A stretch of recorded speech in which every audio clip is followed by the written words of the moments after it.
To some very disturbing news. If you watch this program, you know how pathetic and unhinged the Democratic Party has become. But now some on the left are actually turning to outright violence. Others are now openly advocating to assassinate Elon Musk, who has become a lightning rod to these radicals, and really for two simple reasons. One, he's working with and he supported President Trump. Number two, he has been exposing and rooting out waste, fraud, abuse, and I would argue when we get to the bottom of it, a lot of corruption within our federal government and what the D.C. swamp has been doing with your hard-earned money. Now, because of these reasons, Democrats, they no longer care that he's going to rescue, and I pray that this goes well, astronauts, lost in space and kind of abandoned from the International Space Station, or helping those that were in need after Hurricane Helene with Starlink terminals that he donated after the wildfires in California. Again, he stepped up, he donated again. And they don't seem to care that he's working to restore vision to the blind and movement to those who are paralyzed and with spinal cord injuries with something called Neuralink. Nor do they seem to care. The environmentally obsessive left Democrats, they don't even care that Elon Musk created by far the most successful electric vehicle company in the entire world. In fact, threats and acts of terror against Tesla are now becoming common, and it's getting scary. In Colorado, one Tesla dealership has been attacked multiple times since January. At least one individual is now accused of trying to set the dealership on fire, hurling Molotov cocktails at cars, spray painting the word Nazi on the building. And this past Friday, there was yet another attempt to burn the dealership to the ground. Meanwhile, in the state of Oregon, someone opened fire on a Tesla dealership there, firing at least 7 rounds, damaging cars, breaking windows. And take a look at your screen. Just yesterday in Seattle, 4 Cybertrucks, you can see it right there, were torched near Boston. More than 6 Tesla charging stations. They were set ablaze by the lunatic left. And there have been reported acts of vandalism and violence against Tesla now all over the country. And sadly, hate to ever report this about anybody. I don't really care what your politics are. Now Elon Musk himself is facing constant real death threats, including one woman on TikTok openly calling for his assassination while bragging she's not paid taxes in 7 years. Other lunatics openly hold signs at protests calling for Elon's murder. Just today, X was temporarily shut down because of a major cyber attack. According to Musk himself, quote, there was, still is, a massive cyber attack against X. We get attacked every day, but this was done with a whole lot of resources. Either a large coordinated group and or a country is involved. Now, contrary to the incredibly dumb talking points from Democrats, Elon Musk is leading Doge, and he's losing money in the process. He's not doing this to make money. He's losing it. And you could see now, all these attacks have led to the demonization of him, and it's hurting his business. His important work for the Trump administration is bad for business, and Tesla stock is down. His companies and products are under constant attack, all because he is daring to expose waste, fraud, abuse, and auditing the federal government. And by the way, you know what? I hate what they're doing to this guy. I'm going to go out. A friend of mine has a Tesla. I've driven it. I loved it. It's a great car.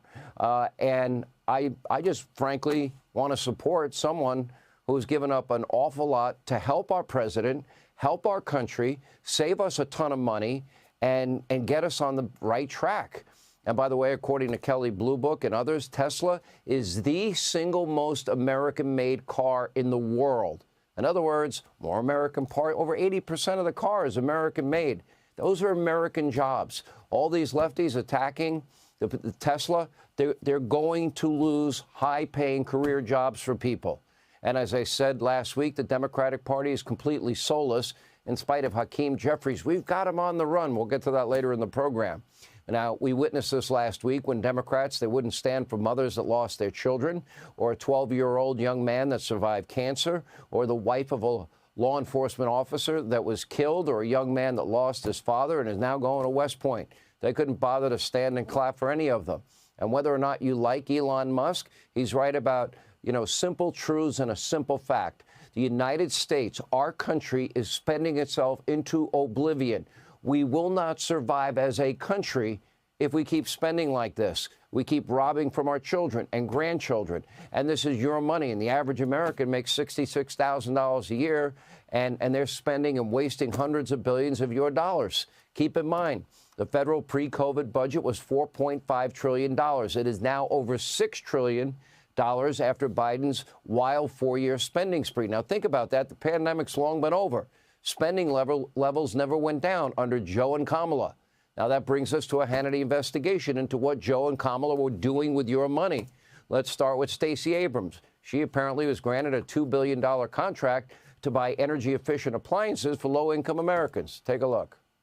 I led a program called Vitalizing DeSoto. We worked in a tiny town in South Georgia to demonstrate that by replacing energy inefficient appliances with efficient appliances, you can lower your cost. And based on that program, a coalition of organizations, famous organizations, came together and said to the EPA, if we can do this here, we can do this for millions more Americans. Let us invest the money of America in lowering the cost for Americans. And the EPA said, okay, great, go for it.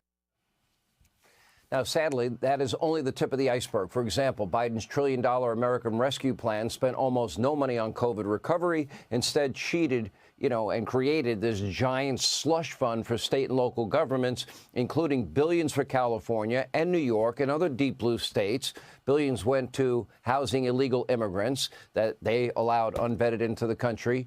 New libraries, $2 billion was sent to non-existent country level governments. $400 million went to renovate state parks and trails in Michigan. Joe spent a whopping $15 million on a sports complex in New Jersey. Nearly $1 million to build luxury apartments in Connecticut. $738 million went out to cover 500,000 convicted prisoners, including the Boston Marathon bomber. And get this, there were even $1,400 stimulus checks sent to Japanese citizens that were living in Japan. And that's not all. According to a study for the Center for Renewing America, more than $1.1 trillion was directed to programs infused with diversity, equity, and inclusion initiatives, on top of all the USAID money that went to DEI and the Green New Deal and transgenderism and wokeism.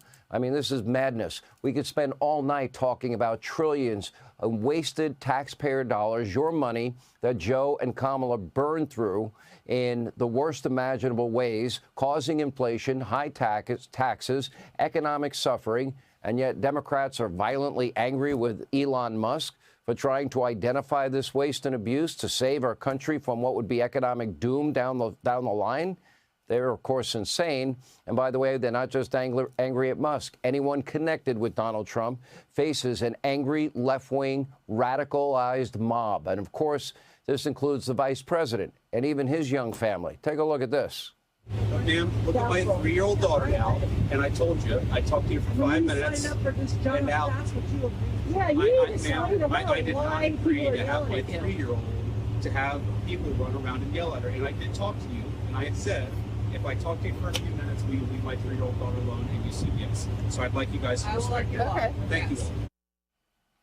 Now, the vice president responded on an X. He wrote, quote, "Today, while walking my 3-year-old daughter, a group of protesters followed us around and shouted. As my daughter grew increasingly anxious and scared, I decided to speak with the protesters in the hopes that I could trade a few minutes of conversation for them leaving my toddler alone. Nearly all of them agreed. It was mostly a respectful conversation. But if you're chasing a 3-year-old kid as part of a political protest, you're messed up." Vance is absolutely right. But sadly, Democrats, they continue to spiral. But according to Hakeem Jeffries, Republicans are on the run.